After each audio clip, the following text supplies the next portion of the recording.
ലോകാസമസ്ത സുഖിനോ ഭവന്തു. രാവിലെ തന്നെ സ്നേഹാജി ഞാനും നടക്കാൻ ഇറങ്ങി. ഘട്ടുകളിൽ പതിവ് പോലെ കാര്യങ്ങൾ നടക്കണ്ടായിരുന്നു. കാശിയിൽ കച്ചവടത്തിന് വന്ന നാടോടികളായിട്ടുള്ള കുട്ടികളാണ് ഇവർ. സ്കൂളിൽ പോണില്ല എന്ന ചോദ്യത്തിന് വീടില്ല എന്നതായിരുന്നു അവരുടെ മറുപടി. ഇതാണ് ദശാശ്വമേധ് ഘട്ട്. ഇവിടെയാണ് കാശിയിലെ സന്ധ്യ ആരതി നടക്കുന്നത്. സന്ധ്യയ്ക്ക് 6:40 ആരതി തുടങ്ങും. എത്ര നേരത്തെ എത്തുന്നുവോ അത്രയും സുഗമമായി ആരതി ദർശിക്കാവുന്നതാണ്. ഘട്ടിൽ നിന്നും മുകളിലോട്ട് കയറി ഗല്ലികളിലൂടെ വിശ്വനാഥ് കൊറിഡോറിലേക്ക്. ക്ഷേത്രത്തിലേക്കുള്ള വഴിയിൽ നിരവധി ഫ്രീ ലോക്കർ സൗകര്യം ലഭ്യമാണ്. എന്നാൽ പ്രസാദം നിർബന്ധമായി വാങ്ങിക്കേണ്ടി വരുന്നതാണ്. അല്ലാത്ത പക്ഷം ക്ഷേത്രത്തിന്റെ 4 ഗേറ്റുകൾക്ക് സമീപവും ഗവൺമെന്റ് ഫ്രീ ലോക്കർ സൗകര്യവുമുണ്ട്. ഇതാണ് ഗേറ്റ് നമ്പർ 2. ആവശ്യമെങ്കിൽ സുഗം ദർശൻ ടിക്കറ്റ് കൗണ്ടറുകളിൽ നിന്നും എടുക്കാവുന്നതുമാണ്. അമ്പലത്തിലേക്ക് പോലെ തിരക്കാണ് നിങ്ങൾ കാണുന്നത്. വിശ്വനാഥ ദർശനം നിങ്ങൾ ചെയ്യുകയാണെന്നുണ്ടെങ്കിൽ മാക്സിമം നിങ്ങൾ രാവിലെ എത്രത്തോളം എണീറ്റ് നിങ്ങൾക്ക് വരാൻ പറ്റുമോ അത്രത്തോളം നേരത്തെ എണീറ്റ് നിങ്ങൾ വിശ്വനാഥ ദർശനം ചെയ്യാൻ നോക്കാം.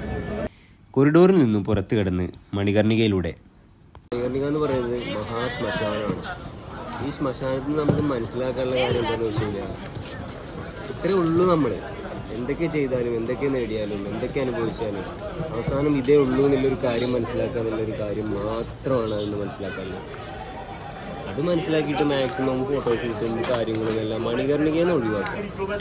എന്നിട്ട് നിങ്ങൾ അത് അനുഭവിക്കുക, എക്സ്പീരിയൻസ് ചെയ്യുക. എന്താണ് ഇവിടെ, അല്ലെങ്കിൽ എന്തുകൊണ്ടാണ് ഇവിടെ. എന്നിട്ട് 2 ദിവസം കാശിയിൽ നിൽക്കുക, അത് അനുഭവിച്ചിട്ട് എക്സ്പീരിയൻസ് ചെയ്തിട്ട്. മഴക്കാലത്തെ ശേഷിപ്പ് വൃത്തിയാക്കിക്കൊണ്ടിരിക്കുകയാണ്. 1 മാസത്തോളം നീളുന്ന പ്രക്രിയയാണ് ഇതൊക്കെ. ഇവിടെ ഒരു കുളമുണ്ടായിരുന്നു. മണ്ണ് വന്ന് മൂടിയിരിക്കണു. വീണ്ടും മുന്നോട്ട് സിന്ധ്യ ഘട്ടിലോട്ട്. സിന്ധ്യ രാജവംശത്തിൻ്റെ പേരിലാണ് ഘട്ട് അറിയപ്പെടുന്നത്. അവിടെ നിന്നും നേരെ വീണ്ടും ഗല്ലിയിലോട്ട്. വിശ്വനാഥം മുതൽ കാലഭൈരവം വരെയുള്ള ഈ ഗല്ലികൾ കാശിഖണ്ഡം കുറച്ചു നിഗൂഢത നിറഞ്ഞാണെന്ന് എനിക്കും തോന്നിയിട്ടുണ്ട്. ഇവിടെയുള്ള അമ്പലങ്ങളുടെ രൂപവും രീതിയും എല്ലാം അല്പം വ്യത്യസ്തമാണ്. ഗല്ലിയിൽ ക്ഷേത്രങ്ങൾ ഒരുപാടുണ്ടെങ്കിലും ചില ക്ഷേത്രങ്ങൾ നമ്മളെ ആകർഷിക്കും. അങ്ങനെയുള്ളൊരു ക്ഷേത്രമാണ് സങ്കട് മാതാ ദേവി ക്ഷേത്രം. 1800കളിൽ നിർമ്മിച്ച ക്ഷേത്രമാണ്.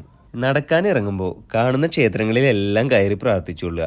എവിടെയെല്ലാം നിങ്ങൾ ലിംഗം കാണുന്നുവോ അതെല്ലാം ശിവമാണെന്ന് ബോധ്യപ്പെട്ടുകൊള്ളുക. കാശിയിൽ നിങ്ങൾ ഒരു ടൂറിസ്റ്റ് പാക്കേജ് പോലെ അല്ലെങ്കിൽ ഒരു ടൂറിസ്റ്റായിട്ട് വരാതെ ഒരു എന്താ പറയുക, ഒരു സനാതനിയായിട്ടോ അല്ലെങ്കിൽ ഒരു ഹിന്ദു ആയിട്ടോ അല്ലെങ്കിൽ ഒരു മനുഷ്യനായിട്ടോ അങ്ങനെയൊക്കെ വരാൻ ശ്രമിക്കുക.